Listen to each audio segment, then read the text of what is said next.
सबके लिए अच्छा अच्छा करता हूँ लेकिन मेरे लिए लोग बुरा कर रहे हैं। तो इस पर एक छोटी सी कहानी सुनाता हूँ, तो उसके बाद है ना बुराई अच्छी लगने लग जाएगी।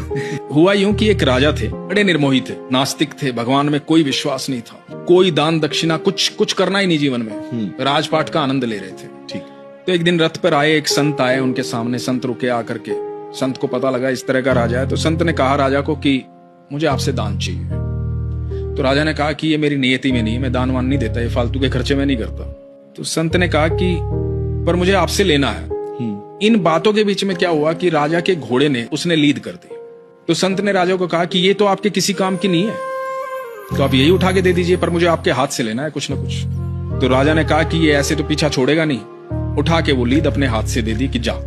संत ने खुश होकर के उन्होंने कहा कि जा और बढ़े। अगले दिन सुबह राजा बालकनी में बैठे अपने राजमहल की, और बड़ी बदबू आ रही। तो सामने देखा कि लीद का पहाड़ बना हुआ है।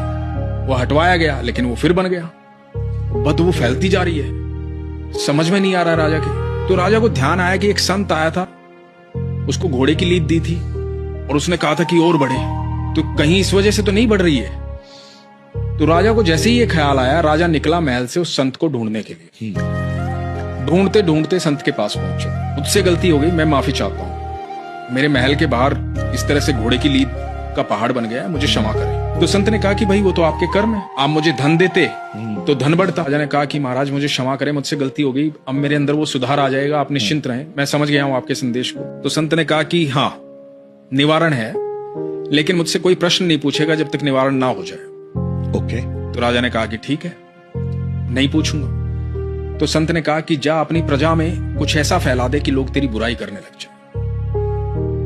अब राजा वापिस आया, राजा ने बातें ऐसी फैलवा दी कि सब जगह राजा की बुराई हो रही है, सारी प्रजा राजा की बुराई कर रही है। इधर जब सुबह बालकनी में देखा तो पहाड़ जो है वो साफ हो चुका है, साफ हो चुका है। अब राजा को लगा कि हाँ अब ये तो पहले जैसा हो गया है, वही सुगंध आ रही जैसे पहले आती थी, कोई दुर्गंध नहीं आ रही। राजा फिर गया संत के पास। संत के पास जाकर के बोला कि महाराज पहाड़ तो साफ हो गया है, सब कुछ ठीक हो गया है, निवारण हो गया है, अब मैं प्रश्न पूछ सकता हूं। तो संत ने कहा कि हाँ पूछो। बोला कि महाराज ये हुआ कैसे? तो संत ने कहा कि जब लोग तुम्हारी बुराई कर रहे थे ना, तो तुम्हारे प्रारब्ध को काट रहे थे, तुम्हारे बुरे कर्मों के हिस्सेदार बन रहे थे, तो तुम्हारे सारे प्रारब्ध उन लोगों ने खत्म कर दिए, इसलिए ऐसा संभव हुआ। तो आज के बाद कभी कोई बुराई करे तो उनका धन्यवाद करना। वाह वाह वाह।